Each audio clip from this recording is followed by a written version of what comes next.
estamos falando de Filadélfia, a igreja fiel. Eu quero ver com os irmãos, se vocês, e hoje já é dia 15 de março, se vocês já conseguem fazer a diferença entre a igreja de Filadélfia e a igreja de Laodiceia. Você consegue, na sua imaginação,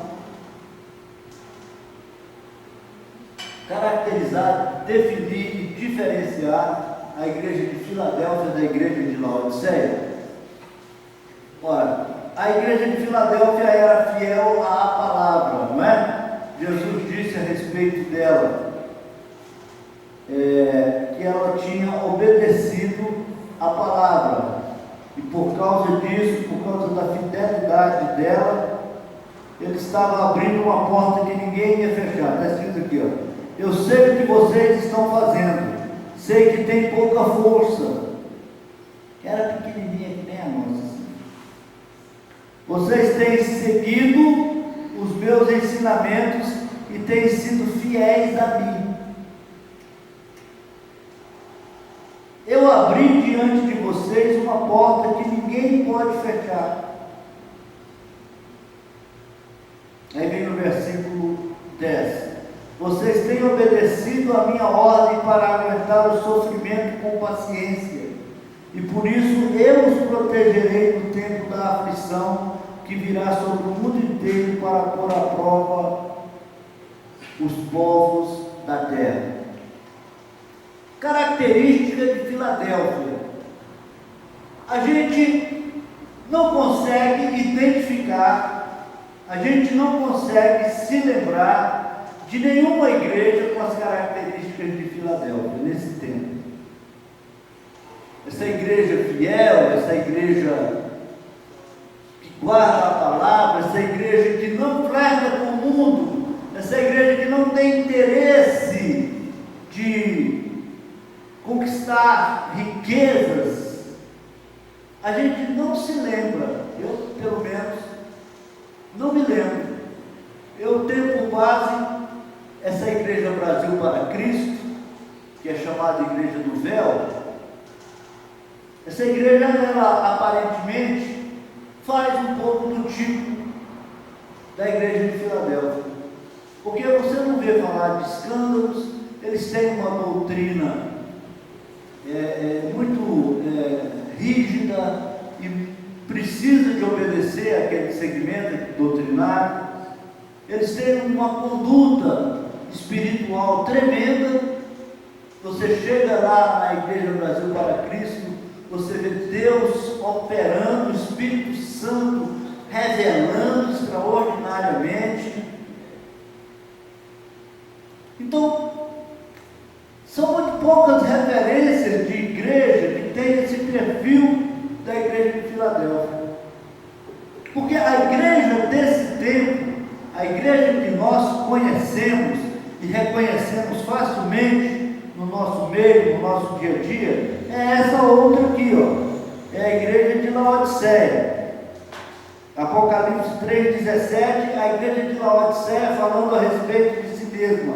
Eles dizem, vocês dizem, somos ricos, estamos bem de vida e temos tudo o que precisamos. Esse é o discurso da igreja atual, da igreja de hoje. Povo que anda só de avião, cobra para fazer pregações. Agora tem um escândalo novo aí, desse pessoal dessa igreja de Laodiceia, que é a Igreja Universal, o bispo da Igreja Universal, tem buscado nas pessoas moribundas à beira da morte, a transferência dos bens para a igreja. Ele quer que aquele que está morrendo, dona Suzana, com o pé na cova, antes de morrer, assine uma procuração e transfira tudo que tem para a igreja. É a igreja de Laodiceia, é essa. Quer dizer, não é o neto, nem o filho que vai herdar mais, é a igreja segundo o desejo deles. É a igreja que vai ficar com a herança da pessoa. Uma igreja que visa visa somente as coisas deste mundo. A igreja de Laodiceia, ela, relatada, demonstrada aqui, ela está atrás da sua própria satisfação, ela está atrás de seus interesses, ela utiliza-se do poder de Deus, da palavra de Deus, para conquistar posições nessa vida, certo? Nesse mundo. E Jesus diz: eis que estou à porta e bato. Olha lá, o Jonas e o Babá estão à porta, eles não estão dentro. Então Jesus, ele não está dentro dessa igreja. Ele não está dentro dessa igreja. Ele reprova completamente. Ele fala aqui, ó: eu sei o que vocês têm feito, sei que não são quentes nem frios, como gostaria que fossem uma coisa ou outra, mas porque são apenas mornos, nem frios nem quentes, vou logo vomitá-los na minha boca.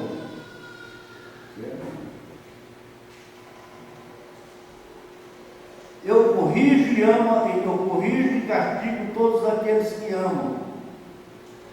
Portanto, levem as coisas a sério e se arrependam. Escutem agora: eu estou à porta e bato. Se alguém ouvir a minha voz e abrir a porta, eu entrarei na sua casa e nós jantaremos juntos. Quem está à porta, batendo, não está dentro. E ele convida as pessoas dessa igreja, desse tempo, não para participarem do grande avivamento que vai acontecer, não. Ele convida as pessoas para abrirem a porta do seu coração, certo? E receberem Jesus, e receberem Ele, porque Ele não está nessas coisas que nós observamos e reprovamos. Ele não está nesse discurso político, ele não está nessa manifestação de querer dominar o mundo, de querer melhorar o mundo. Olha, se o próprio Jesus disse que não veio trazer paz à terra, veio trazer guerra, veio trazer fogo, por que as pessoas elas se lançam numa aventura política para consertar a terra? Essa não é a intenção de Jesus. A intenção de Jesus é que pegue fogo. Ele quer queimar tudo, ele quer acabar com tudo isso, porque ele não tem interesse nenhum nas coisas que o homem criou na face da terra atualmente, nem nunca. Jesus não precisa disso. Quando Jesus olha para o planeta Terra, ele vê uma propriedade sua que ele quer transformar do seu jeito. É como uma pessoa que olha para uma fazenda, está lá o gado, está lá os currais, está lá as plantações, e ele fala: não quero nada disso. Onde tem capim, eu quero pôr soja. Jesus é assim que ele olha para a terra, ele fala: eu não quero nada disso. Esse negócio de engenharia genética, escolher sexo de criança, esse negócio de velocidade supersônica, velocidade do som, eu não gosto de velocidade do som, eu estou na velocidade da luz. Agora esse negócio de velocidade do som, eu quero destruir esse negócio. Jesus, quando ele fala: eis que farei novo ou nova todas as coisas, novos céus e nova terra, ele está dizendo: eu não quero nada disso, rapaz, eu não gosto de velocidade do som, eu gosto de velocidade da luz.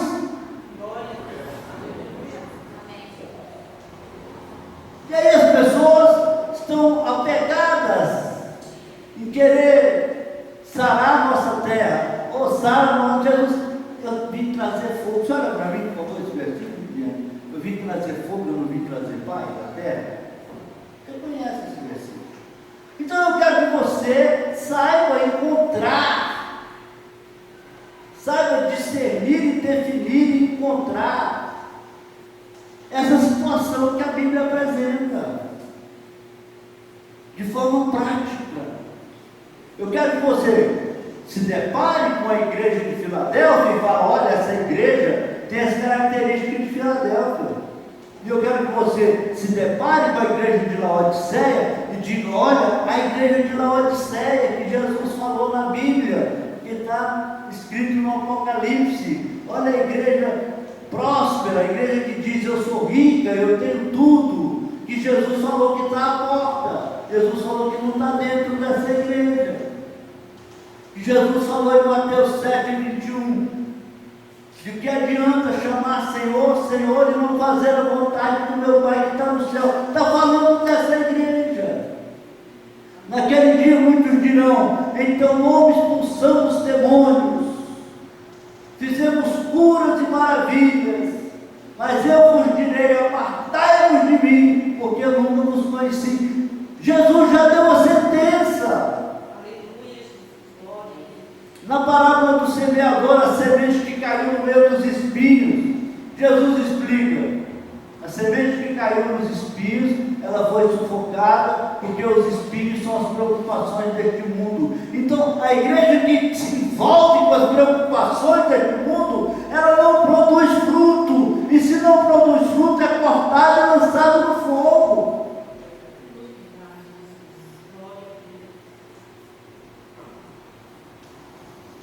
Amém? Amém? Nós precisamos aqui nesse negócio de aprender a discernir isso.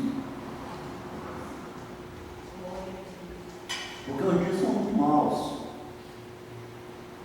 E não é só alguém chegar e falar: Jesus, que você vai seguir atrás do cidadão, não. Jesus falou: ó, pelos frutos se conhecerão as árvores. Pelos frutos se conhecerão as árvores. Você tem que ver se Jesus está no negócio.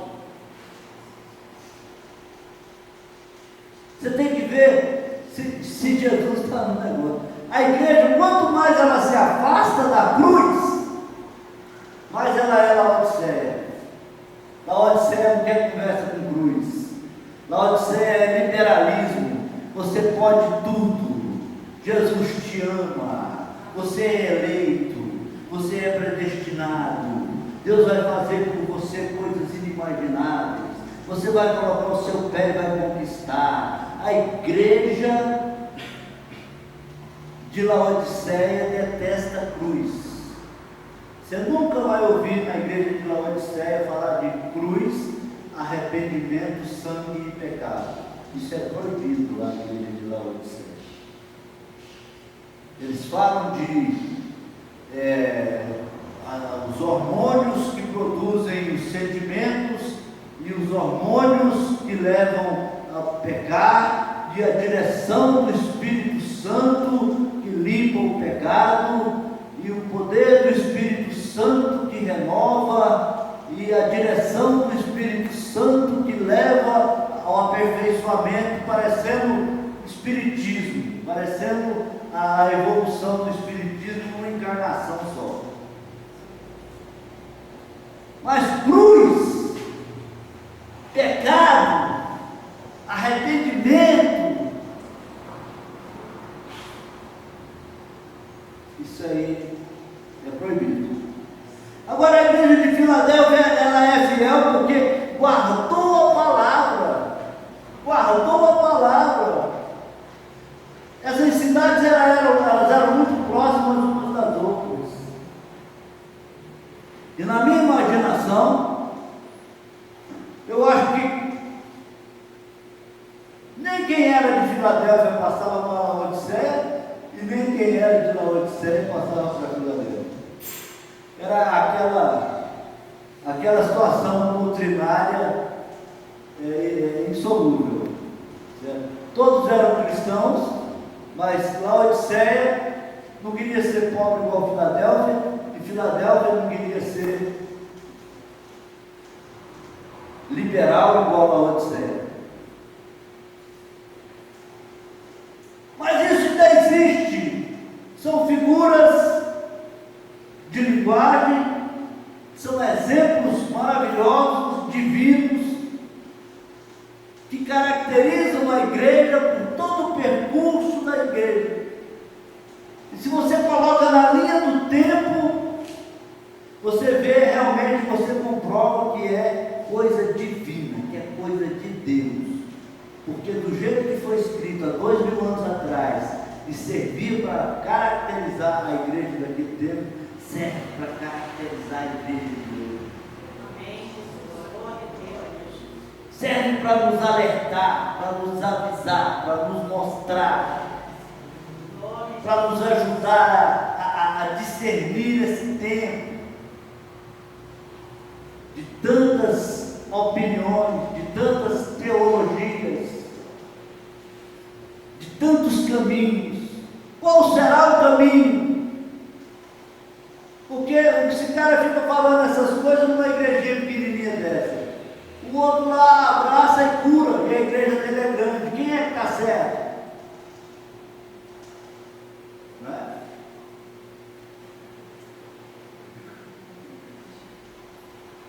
Quem é que está certo? É muito melhor seguir alguém que fica rico, que prospera, do que as coisas atrás de um pobre, batendo uma promessa que essa igreja vai crescer, essa igreja vai crescer. Cadê o trem do pé? É muito melhor você ir com a multidão, efeito manada. É muito melhor você seguir quem aparentemente está vencendo. E era desse jeito no tempo de Laodiceia e no tempo de Filadélfia. Laodiceia organizava aquelas festas, aqueles encontros de casais, lá tinha águas termais, igual em Caldas Novas. Ela organizava aquelas festas de casal, aqueles hotel bacana, e aquele tanto de casal, um pré-histórico lá.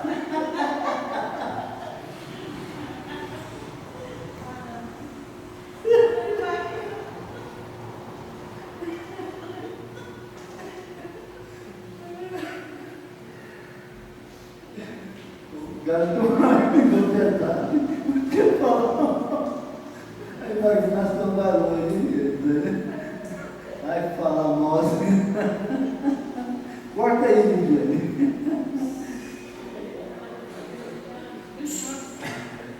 Aquele casal de velhinho, barrigudinho, aquela senhorinha branquinha, tudo animadinha, tudo alegre, indo lá para as águas quentes lá de Laodiceia.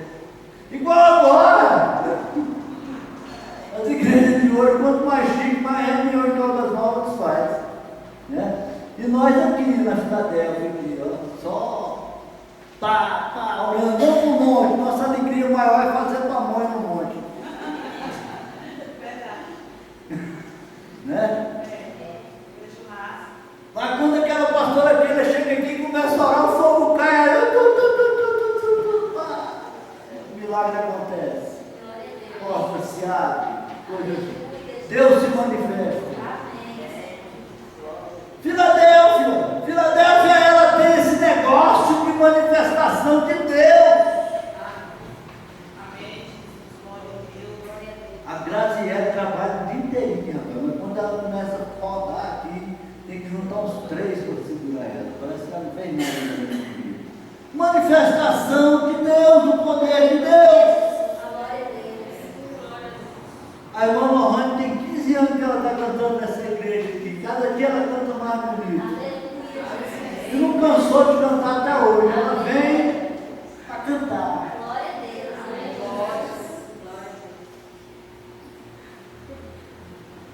Porque tem fogo. Tem algo a mais. Tem coisa que só Deus pode. Só Deus pode explicar. Aqui não é Laodiceia não, velho. Aqui é Filadélfia. Faz tempo. Nosso negócio é joelho no chão. Nosso negócio é boquinha no pó. Nosso negócio é orar. Nosso preço é pago e é alto. Nós inverga, mas não quebra. A peteca do nosso lado ela não caiu, não. E nem vai cair. O pé está na garganta do Satã, do vermelhão, do esquisito, do rudo, do cramunhão.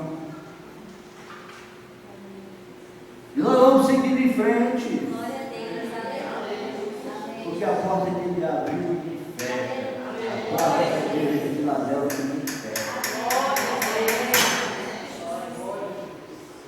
E eu vou arrebentar essa parede, vou construir ela na frente. Eu sei que ele vai ser cheio. Ele não tem que quebrar aqui, de lá, já comprou o lote que eu mais vai ser a maior igreja de Anápolis. E nós vamos ficar montando aí umas 10 filiais por aí.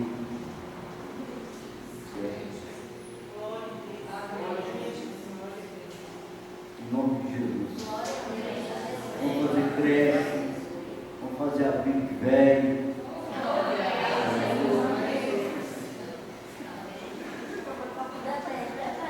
Só espero que vocês me levam para lá. Eu espero que quando estiver pronto, vocês me levam para lá. Mas vamos, Filadélfia é assim, é devagarinho. É de pouquinho em pouquinho. Amém? Isso é bom ou ruim? É bom demais. Porque Deus, ele... Outra coisa que nós estamos estudando aqui, que você tem que aprender. Que Deus trata os fiéis de uma forma, e aqueles que não são fiéis a Ele, de outra forma. Porque essa questão da fidelidade, ela é muito ambígua, e ela é muito relativa. Porque se você for pensar, perguntar e fazer uma enquete, estou falando difícil, enquete.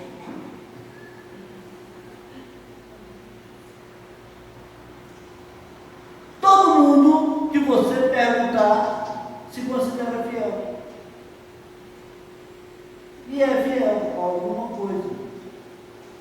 Tem mulher que é fiel ao marido, tem mulher que é fiel à família, tem um que é fiel ao trabalho, tem um que é fiel à mulher, tem um que é fiel à família, tem crente que é fiel a Deus, mas o Deus que ele conhece é diferente do Deus da Bíblia. Tem gente que é fiel, fidelíssimo ao Papa, a alguma santidade do catolicismo.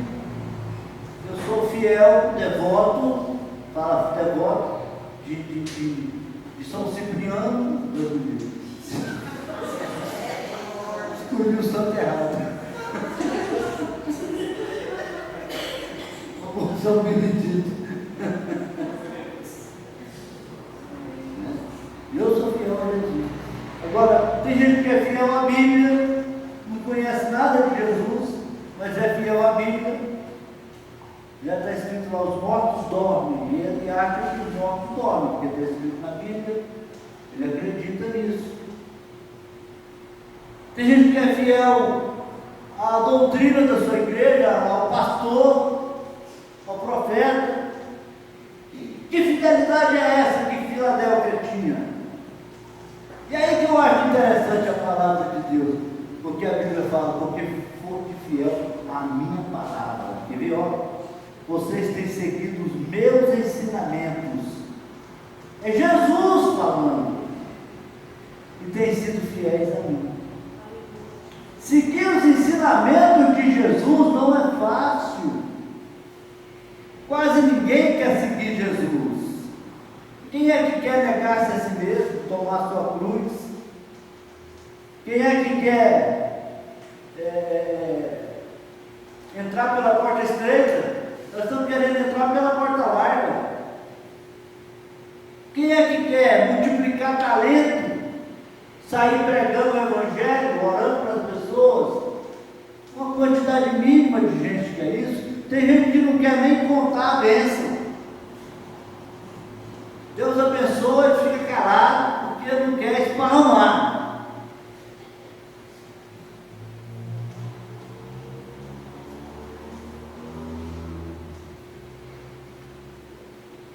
Seguir Jesus não é fácil. Jesus está dizendo aqui que a igreja de Filadélfia, ela foi aprovada porque ela foi fiel a Ele.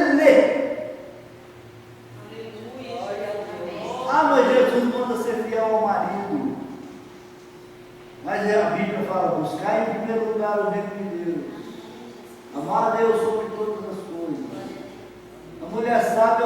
marido nem precisa ficar sabendo que ela tem outro no lugar dele.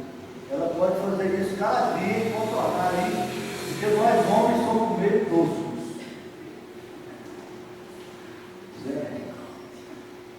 Ou muito toscos.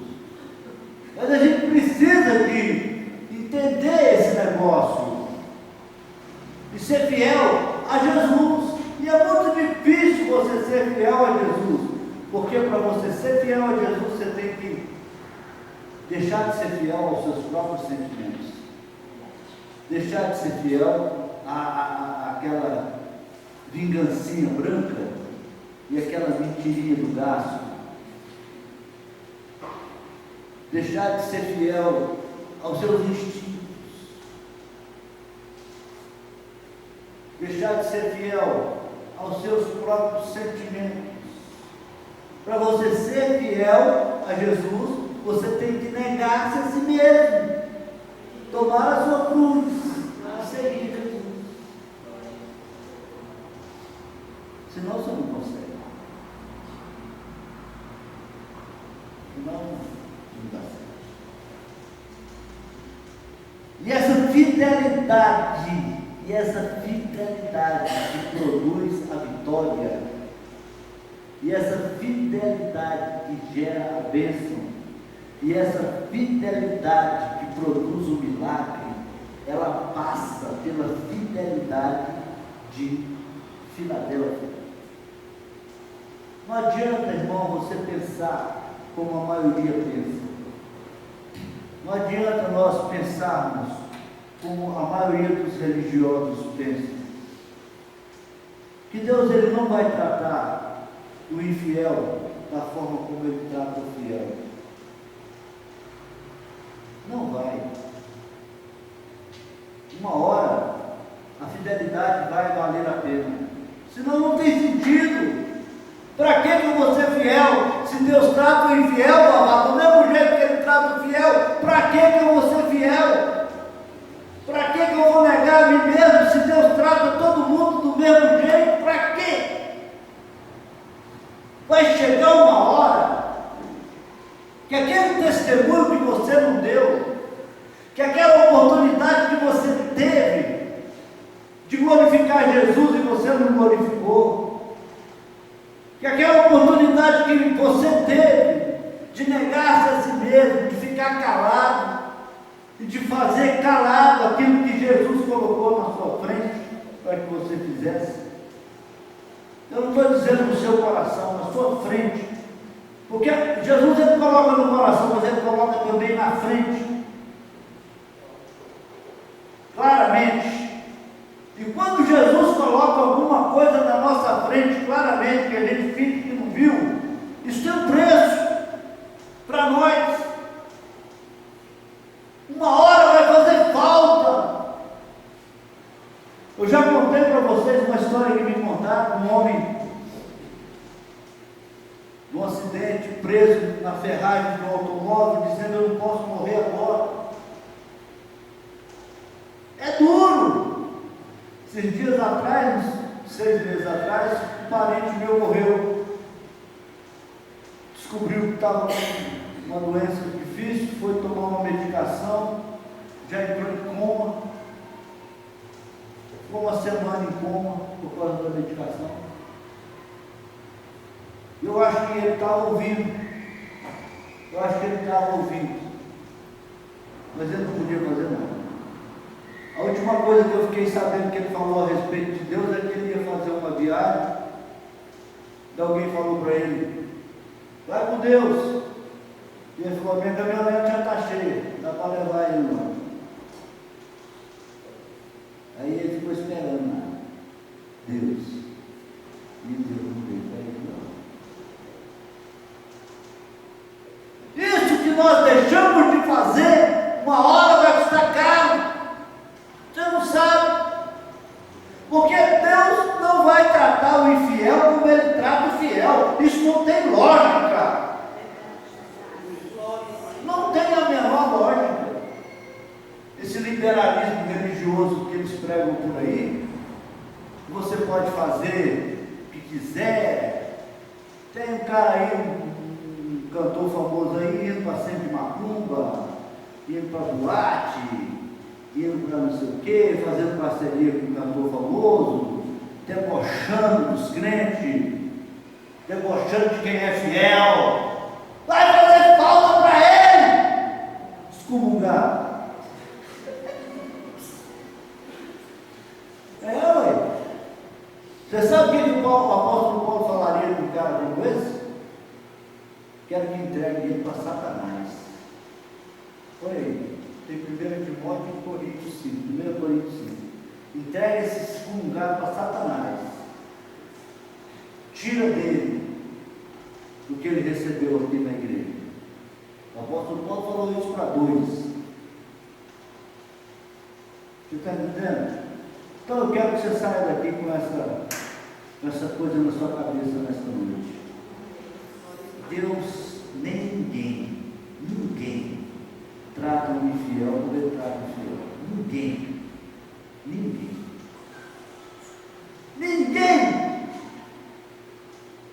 Ninguém trata um fiel como trata um infiel. Você quer resposta para as suas orações? Você quer livramento para a sua família? Você quer a bênção de Deus? Você quer o milagre de Deus? Não tem outro caminho, cara. Só o da igreja de Filadélfia. Só o da igreja de Filadélfia. Jesus falou: colocarei diante de ti uma porta que ninguém pode fechar. Porque foste fiel a mim e a minha palavra. Jesus fala. Amém? Parei.